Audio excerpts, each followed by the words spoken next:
Bertemu kembali dengan Bu Adni dalam pelajaran matematika. Kali ini kita akan belajar tentang logaritma. Logaritma dari B dengan bilangan pokok A ditulis sebagai A log B. Dengan A bilangan pokok dan B disebut dengan numerus. Definisinya adalah bila AB merupakan bilangan real di mana A lebih besar 0, A tidak boleh sama dengan 1, B lebih besar 0, maka A log B sama dengan C, sama saja A pangkat C sama dengan B. Coba kita lihat, kiri pangkat kanan sama dengan tengah. Logaritma merupakan inverse atau kebalikan dari eksponen. Lihat contoh berikut. Saya punya 2 pangkat 4 sama dengan 16. Berarti sama saja saya tulis 2 log 16 sama dengan 4. Kiri pangkat kanan sama dengan tengah. Berarti kalau saya punya 5 pangkat negatif 1 sama dengan 1/5, bisa ditulis kiri pangkat kanannya adalah negatif 1 sama dengan tengah. Kiri pangkat kanan sama dengan tengah. Sekarang saya punya 3 log X sama dengan 2. Kiri pangkat kanan sama dengan tengah. 3 pangkat 2 sama dengan 9. Sama dengan X-nya 9. Yang D, kiri pangkat kanan sama dengan tengah. Berarti saya punya X pangkat 3 sama dengan 27. 27 itu berapa pangkat 3? Oh, 3 pangkat 3.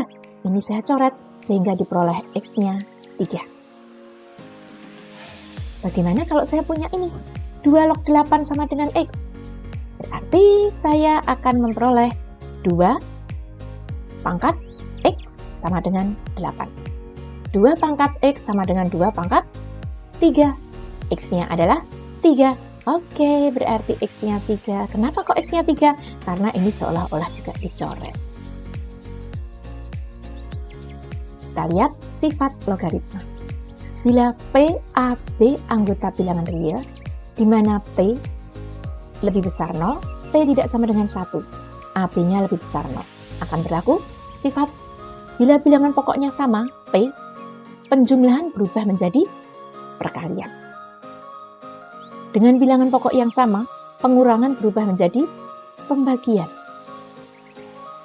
A log A sama dengan 1. Lihat, bilangan pokok dengan numerusnya sama.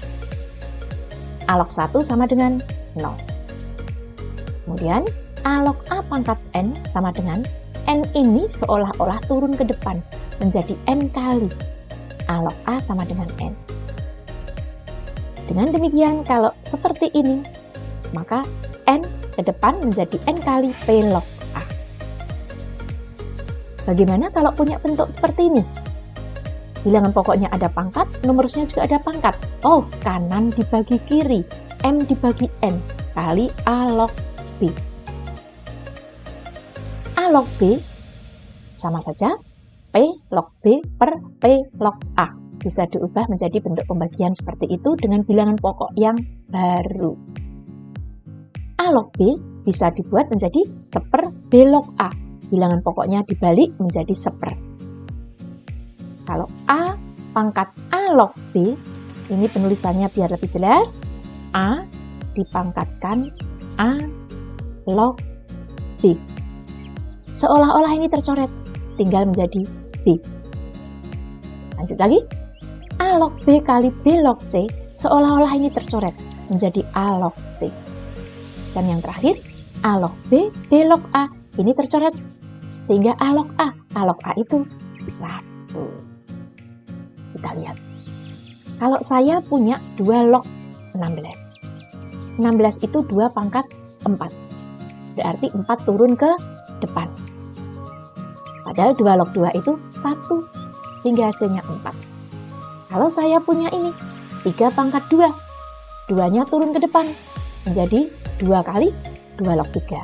Nah ini bagaimana Bu? Ini kita lihat nanti soal berikutnya apa. Ini kan masih kita potong-potong ya. Soal yang C, ternyata ini bisa jadi pangkat, ini juga bisa dibikin pangkat.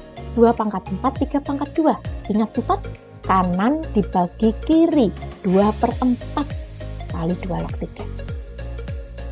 Ya, 2/4 itu setengah. Ini sama, mirip yang C, 5 pangkat 2, 5 pangkat 3. Cuma berbedanya, kalau yang D, bilangan pokok dan numerus sama. 3/2 kali 5 log 5. 5 log 5 itu 1. Sehingga diperoleh 3/2. Coba dilihat, bilangan pokok sama. Berarti pengurangan berubah menjadi pembagian. 24 bagi 3, 8. 8 itu 2 pangkat 3. 3-nya turun ke bawah menjadi 3 kali 2 log 2, 3. Bentuknya ada penjumlahan, pengurangan, pembagian. Kerjakan dulu yang atas sendiri, bawah sendiri. Ini bilangan pokok sama, maka penjumlahan berubah jadi perkalian, sehingga di sini menjadi 2 log 4 dikalikan 8, 32. Yang di sini pengurangan, berubah menjadi pembagian. 24 dibagi 3, 8. Padahal 32 itu 2 pangkat 5. Ini 2 pangkat 3. 5 turun, 3 turun. Ini boleh dicoret. Sehingga diperoleh 5/3. Lanjut. Contoh 2. Kalau saya punya 3 log 16, saya ingin membuat bilangan pokok yang baru, maka boleh saya tulis P log 16, P log 3. P ini sembarang bilangan, tinggal nanti tergantung soal.